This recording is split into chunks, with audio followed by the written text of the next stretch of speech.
partiti i lavori di realizzazione della rotatoria in pieno centro a San Zenone degli Ezzelini, un'opera che ha creato non pochi scontri tra comune e regione, perché è nata come opera compensativa per la costruzione dell'SPV nel territorio del comune trevigiano. Con l'immobilismo veneziano il sindaco Fabio Marin, ricorderete, si era dovuto muovere per vie legali.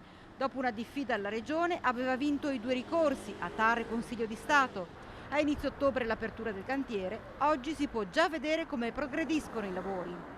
A cominciare dalla chiusura di Via Marini che collega il centro di San Zenone alla frazione di Carainati nell'intersezione stradale tra le più critiche del paese. Non è più possibile transitare perché c'è la parte proprio importante di lavori che va realizzata per questa zona e sarà per circa un mesetto, per cui per un mese avremo le deviazioni, il traffico pesante viene deviato già da in fondo in confine con Riese verso Fonte e anche verso Mussolente. Un occhio alla sicurezza delle strade, ma anche alla tutela dell'ambiente perché si è evitato l'abbattimento di una quindicina di piante a ridosso dell'infrastruttura.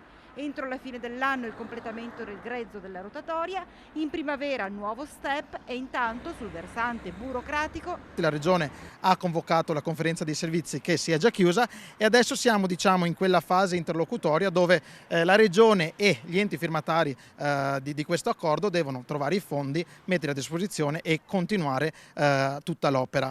Diciamo che ci sono stati i primi incontri e vedremo che sviluppi ci saranno per il futuro.